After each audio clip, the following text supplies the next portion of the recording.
A Batalha de Pequim. Peking, China. The summer of the year 1900. The rains are late. The crops have failed. 100 million Chinese are hungry, and a violent wind of discontent disturbs the land. Within the foreign compound, 1,000 foreigners live and work, citizens of a dozen far-off nations.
A Batalha de Pequim foi simplesmente o maior crossover da nossa história, sendo o episódio mais importante da Revolução Boxer, que tinha como meta expulsar a influência estrangeira da China, que eu ainda posso fazer um vídeo sobre caso queiram. Foi uma batalha em essência travada do dia 14 a 15 de agosto de 1900 em Pequim, na qual a Aliança das 8 Nações venceu o Cerco de Pequim, conseguindo alcançar o bairro internacional de Pequim, que estava sob cerco durante a Revolução Boxer desde o dia 20 de junho daquele ano, onde os boxeadores e as tropas do exército imperial chinês sitiaram diplomatas estrangeiros, das delegações da Áustria-Hungria, Bélgica, Grã-Bretanha, França, Itália, Alemanha, Japão, Holanda, Rússia, Espanha e Estados Unidos, estando sob cerco de mais de 20 mil revolucionários boxers.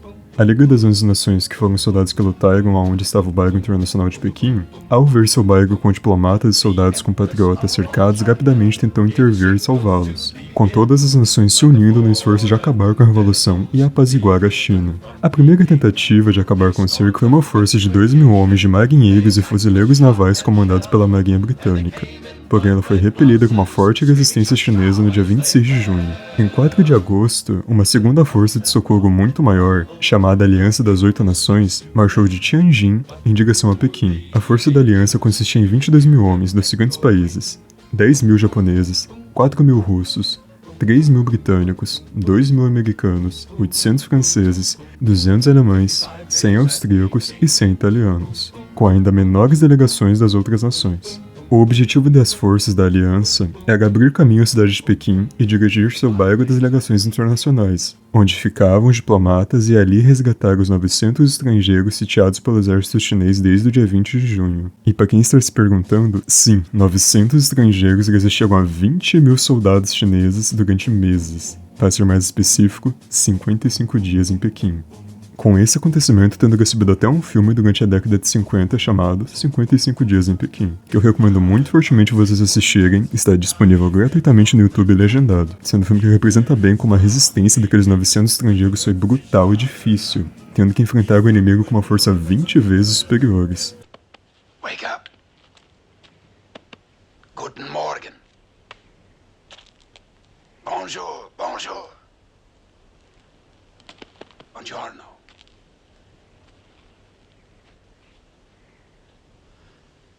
Good morning. Good morning.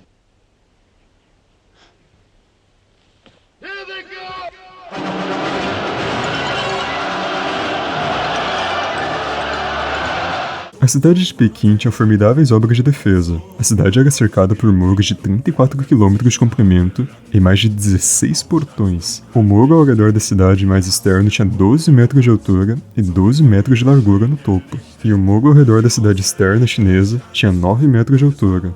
À medida que os exércitos se posicionavam a cerca de 8 km das muralhas, na noite de 13 de agosto, eles já podiam ouvir os sons de artilharias pesadas e tiros de mosquetes e metralhadoras vindos de dentro da cidade. E eles temiam ter chegado tarde demais para resgatar seus compatriotas, mas não desanimaram. Pois a força de socorro não sabia que durante a batalha, 2.800 cristãos chineses haviam se refugiado no bairro das legações com 11 estrangeiros, e assim, com essa força extra, eles conseguiram se manter resistindo. No bairro das legações, 66 dos 900 estrangeiros foram mortos e 150 foram feridos durante o cerco, e as baixas entre os cristãos chineses não foram registradas. Por sinal, a munição no dia 13 de agosto havia se acabado. Porém, no dia seguinte, em 14 de agosto, o ataque de Pequim assumiu uma característica de corrida para ver qual exército nacional alcançava a glória de substituir as legações ao chegar até o bairro dos diplomatas. Os comandantes dos 4 exércitos principais concordaram que cada um deles atacaria um portão diferente. Os russos receberam um portão mais ao norte, Dongzhi. Os japoneses tinham o próximo portão ao sul, Shihua, ou Shaoyang. Os americanos, Dongbian. E os britânicos, Guangqi. Os franceses e as outras delegações acabaram por ficar fora do planejamento apenas como suporte.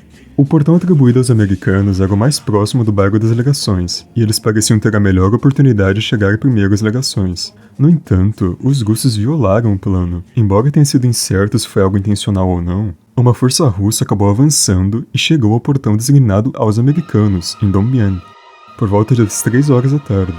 E naquele dia de 14 de agosto, eles mataram 30 chineses ao lado de fora do portão e abriram um buraco com sua artilharia no portão. Porém, uma vez dentro no pátio, eles foram apanhados num fogo cruzado que assassinou 26 soldados russos e feriu outros 102, e os sobreviventes foram imobilizados durante as horas seguintes. Quando os americanos chegaram ao portão designado naquela manhã, eles encontraram os russos já engajados e lá tiveram que mover suas tropas, cerca de 200 metros ao sul do previsto. Uma vez lá, o trompetista Calvin Titus se ofereceu para escalar o muro de 9 metros de altura, o que ele conseguiu fazer com sucesso.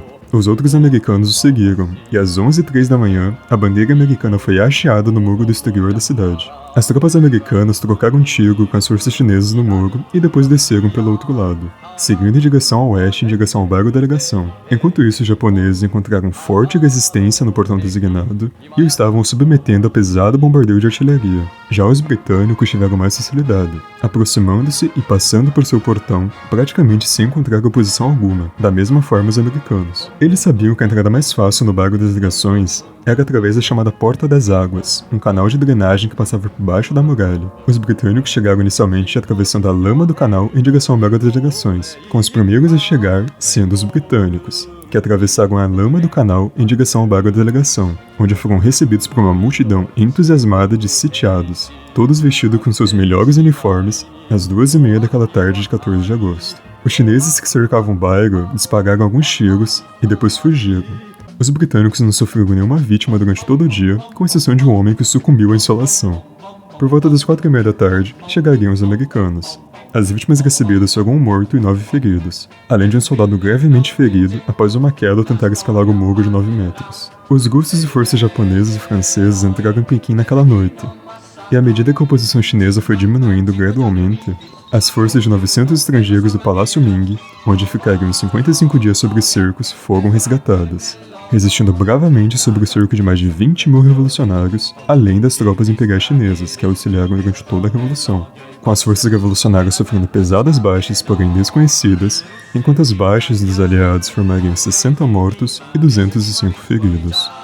Após a batalha, a Revolução Boxer acabaria por ser destruída, com o governo Ming sendo forçado a pagar 300 milhões de dólares, ou 4 bilhões de francos na época, como indenização às nações aliadas, além do território de Tianjin sendo ocupado, com a cidade sendo dividida entre as nações. E bom, pessoal, o vídeo vai ficando por aqui, espero que tenham gostado, e eu sou o Miniview. Caso queiram um vídeo apenas sobre a Revolução Boxer, me avisem, tá? E tchau!